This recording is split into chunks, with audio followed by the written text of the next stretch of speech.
actually joins us live to explore this issue a little further from London. In studio, we're also joined by founder of Afro-Botanics Ethnic Hair Care Products, Ntombenhle Katwane, and Independent Schools Association of Southern Africa Executive Director Lebogang Montjane. We'll be speaking to both of you in just a moment. Welcome into studio. We're going to go first to the United Kingdom, where Natalie Powell is standing by for us right now. And Natalie is very sensitively handled indeed. It is a very controversial issue, we know, even from what's gone on here at home over the issue of ethnic hair. But it sounds like the family about whom you've told the story is genuinely traumatized by what's happened to their son. Yes, absolutely. I mean, you've got a 12-year-old boy who's started secondary school for the very first time, and within a matter of days, really, has had to leave that school because of its hair policy. Now, as you've seen from that report, the parents had tried to do everything they could to make sure that the hair was tidy. They put it up. They made sure that it was looking in line with the policy of the school uniform policy as much as possible. But in that school uniform policy, it does state that dreadlocks and braids are not part of that policy and they won't be accepted at the school. But it does go a step further to describe these as cult haircuts. Now, the argument, of course, from the mother of this 12-year-old boy is that this isn't a cult haircut. It's part of their religious beliefs. They are Rastafarians, and he should therefore be allowed to keep his hair that way. The school didn't agree with that, and it's now resulted in the boy having to move schools, to change schools, but the school itself really not backing down on this policy.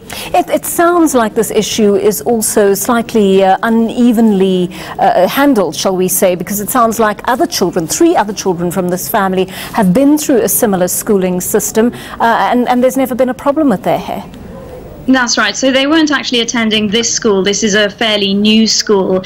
And as you've said, those other children haven't had this problem. And in fact, the school that Chikeze Flanders is currently in doesn't have that problem and certainly doesn't put that forward in its school uniform policy. But this particular school does. So it seems that across the board, there is not a uniform, shall we say, uniform policy here. It depends from school to school on what they choose to put in and to leave out of them. And that's really provoked a lot of people here in the UK to say that this particular school, well, its school uniform policy is discriminatory, particularly against ethnic minorities. And Natalie, what's been the British public's reaction to this story? Do you know what, Joanna, it's been a really interesting reaction here in the UK. This is probably the first story that's come out in this way, very publicly. I have spoken to a number of campaigners who say that other children have faced similar things in UK schools, but very often the parents will comply with these school uniform regulations and cut the child's hair, or they will simply not want to cause a big fuss. So this has really been one of the first public outspoken parents really that has come out fighting against a school uniform policy with regards to natural hair, and the response has been quite significant here in the UK. A lot of people are quite shocked by this. They're particularly shocked that this has happened in London. London prides itself as being a very multicultural city, so the fact that this is able to happen in this particular area has shocked many. But then on the other hand, you've got those who say, well, look, this is the school uniform policy. It is stated there pretty much in black and white.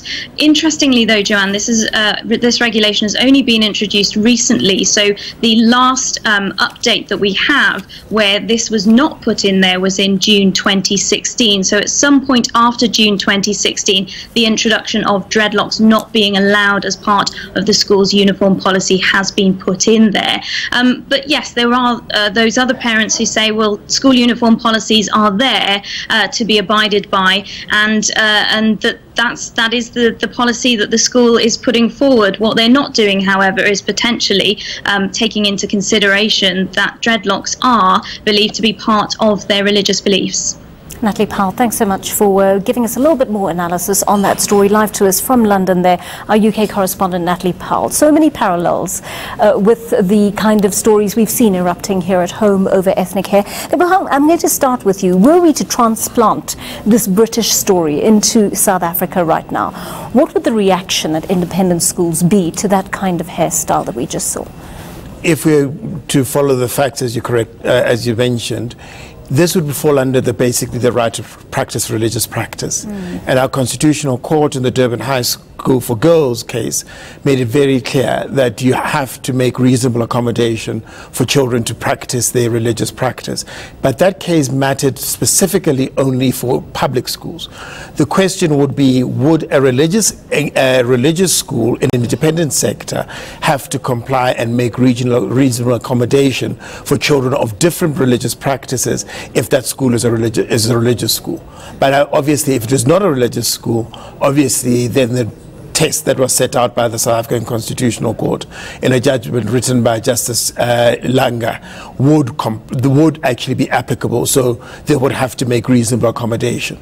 So you're saying it depends on how the school religiously identifies itself, whether it's secular or whether it is a church school, for example? Exactly. So are you saying that a Christian school or a Jewish school or a Muslim school is then not subject to the Constitution when it comes to that aspect? That is an interesting question. I mean, as ISASA, we are actually grappling with that question at the moment. We do not have any judgment that actually deals with this question in independent schools.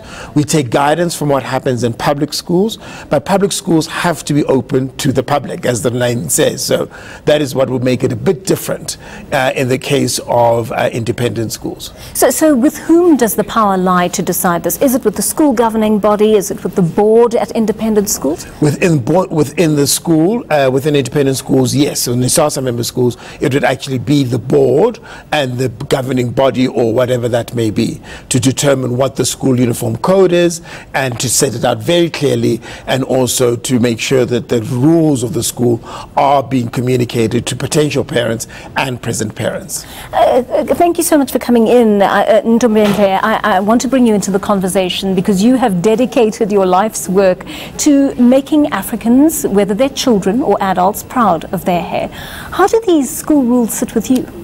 They don't sit well at all. In the schools that my kids go to, I take it up all the time. But, you know, it goes back many steps. The fact that we still refer to African hair, natural hair, as ethnic hair is a problem, because you're already still saying that we are a lower subgroup and we should be spoken to and dictated to on every level. And then when it comes to the issue of school uniform, there are things that you can uniformize and there are things that you can't. You cannot uniformize how we look, how we are naturally born looking. And the issue of trying to say how kids' hair should be is not just only in white schools like Model C schools or private schools, also black schools, where they try to say that neatness, the standard of neatness is a certain way, forcing our children to relax their hair or to perm their hair, whereas white kids are not allowed to dye their hair. They're not allowed to perm their hair until they finish high school. But our kids are encouraged to do so, just so that they fit into a certain mold of beauty or neatness or whatever standard that has been set for years. It is very discriminatory, it is racist undertone, and it needs to come to an end. And I encourage all parents, it doesn't matter private school, public school, to always take it up and to push for the change of the uniform code and to take it up to Constitutional Court if we have to. It's unacceptable that till this day we are dealing with the issue of being judged by how we were naturally born. I want to ask you, because you say this is a battle you're fighting all the time. On what fronts are you fighting this battle, and what are some of the examples of the difficulties you've experienced at your children's schools? So luckily my kids are still in, so I've got a kid who's in university at UCT, so she went through a private school where they had those issues. So the private school didn't have a problem with my child wearing Indian hair extensions, weaves, but they had a problem with her having her natural hair out, because obviously if she has her hair out, it looks really, you know, bushy. It's unfamiliar to most people. It looks almost like dreadlocks. They felt that that wasn't neat. It wasn't presentable. But they had no problem with her wearing straight weaves, which is something they shouldn't allow, because they wouldn't allow a white child to wear extensions in her hair. So I fought that battle at Penryn College in Nelspruit, and they changed the school rules. Children are allowed to go to school, natural hair, weave, or whatever the case may be. My children are in preschool right now, and I was so proud to see recently at a concert that almost 80% of the children still have their natural hair. But I know that should they go to primary school, and for different pressures, they'll be forced to either always have their hair in braids or have to straighten their hair, and that will be unacceptable to me. I personally won't allow my child to be forced into that situation. And as a parent, it doesn't just only extend to how the children, like school uniform policy, but also to just things like, representation amongst teachers, diversity. Do schools have enough black teachers at schools? All of those things impact how your child would be affected as an adult, and race will have an impact on him, on her.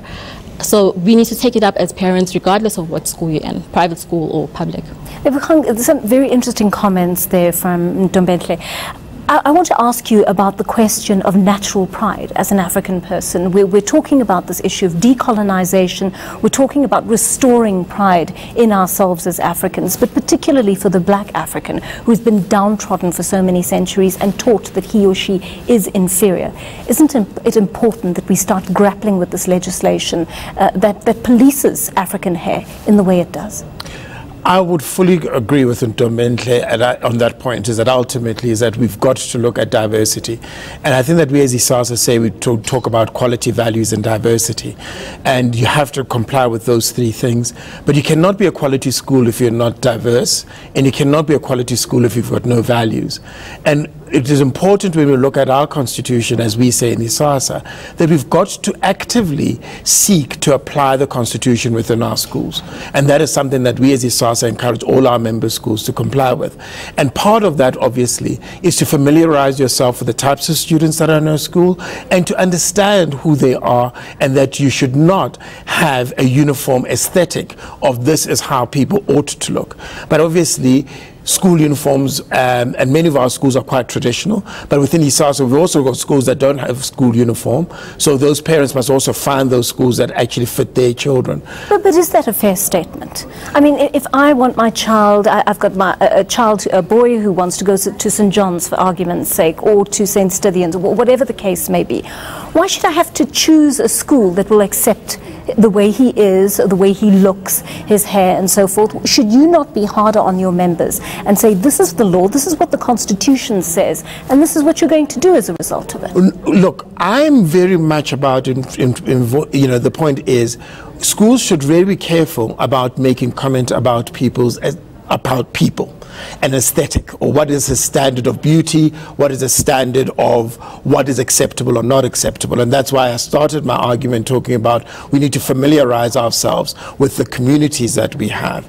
And I think that that is really the overriding thing. So also, as I've said to our member schools at ISASA, do not say and make a reason that you do something because it's tradition. You must actually have a good reason for why you require different rules. So when I'm talking about neatness and school uniforms, as I'm saying, actually there is a benefit to having children be neat and focus on what they're at school for. And as we knew, there was a ridiculous argument that students were on strike at a public school because they wanted to wear skinny jeans or some kind of things. You're there to actually make sure that you're getting an education. So some schools believe, and not all, that having uniforms, having codes of conduct on hair is quite important. Some schools actually say, uniform is not important to us. How you look on your hair is not important to us. What matters is what you actually think and how you actually apply your mind. So there are different types of schools who come, and you can get to that end in many different ways. So what we're saying is, comply with the Constitution. That is something that we fully do say at ISASA. Comply with the Constitution, be embracing of diversity, and that standard. I mean, Ntombenhle, she specializes in hair, so I mean, obviously says, there's these absurd notions that, if you wear, if you have synthetic hair or hair that's not yours, that's acceptable, but when you have your own hair, it's not acceptable. So those are the kinds of important debates I think that she's just raised that schools must have. What are we asking our students? What is important? What's not important? But I think that the British case was really about this child is a Rastafari. So if this child believes in Rastafari and that requires dreadlocks, you need to actually accommodate that religious practice. I want to end with you here, and Ntombenhle. Is the issue of tradition merely a way of preserving racism, preserving what are the dominant notions of beauty, or is tradition something you need to respect if you're going into a school with a long-standing history and this is the way things have always been done? Who's tradition? And, you know, especially in the world we live in now, not just the country, the world we live in. But more importantly, there are other things that have changed according to tradition. For instance, the way we discipline our kids or punish our kids. Corporal punishment used to be the norm, used to be the tradition. It no longer is. There are certain things that used to be that aren't. So why is it not the same when it comes to how black children look? And importantly, in South Africa or in the UK, it perpetuates a next generation of racist young kids, not just black kids who don't feel good about themselves, but white kids who think black kids are dirty. You know, because we've got schools in South Africa that still check whether kids have lice in their hair because they have natural hair or they have braids. Lebogang was talking earlier with his assistant about kids who have to go undergo the swimming cap test. Swimming cap test. Like, most of our hair doesn't fit into a traditional swimming cap. So all of those things need to change. Like, we've moved with times. Tradition changes. Tradition is not stagnant. And whose tradition is it? We can't have a hegemony over tradition anymore. We need to embrace diversity as a tradition. I want to ask you, because you're dealing directly with children who are using your hair products. Yeah. How important or how successful are you at instilling a notion of black beauty in children that they can be proud of? Or do you feel that these current systems are working against what you're trying to do? I feel there's been so much progress. Like, for instance, what our tagline for my business are beautifully made, because we have to stop getting children to aspire to a certain perfect standard of anything for that matter, and they should focus on being these great human beings, finding their talents, honing their talents. So there is no perfect standard to go towards. And we also speak about my own kind of beautiful, because you are your own kind of beautiful. There is no way I can ever look like Beyonce. Even if I was skinny like her, I will never look like her, and I shouldn't aspire to be that. I should aspire to be the best version of myself. So that's the way we are approaching things, and it's amazing. Like, I'm seeing so many women choosing to keep their children natural, and those children will at least grow up and not have issues around how they look. We were talking earlier about Bantu lips. When I was a kid, a teacher told me that your lips are too thick. So I remember, if you look at my pictures in grade 6 and 7, all my pictures are like this. I'm trying to thin my lips because my lips are not Caucasian standard. And that affected me for a good 5 years, up to 15, 16 years old. Why should a child be burdened with those kind of issues? So we need to really, like, I'm enjoying the fact that we're seeing such a humongous change, especially young mothers pushing for their children to remain and embrace their natural selves. I've loved having both of you in studio. Thank you so much for coming in to talk to us. Thank A big thank you to our guests, starting with our ENCA UK correspondent, Natalie Powell, for bringing us that story, the founder of Afro Botanics Ethnic Hair Care Products, Ntombenhle Kwatane, and Independent Schools Association of Southern Africa Executive Director, Lebogang Montjane. More of your headlines after this break. You're watching Afternoon News.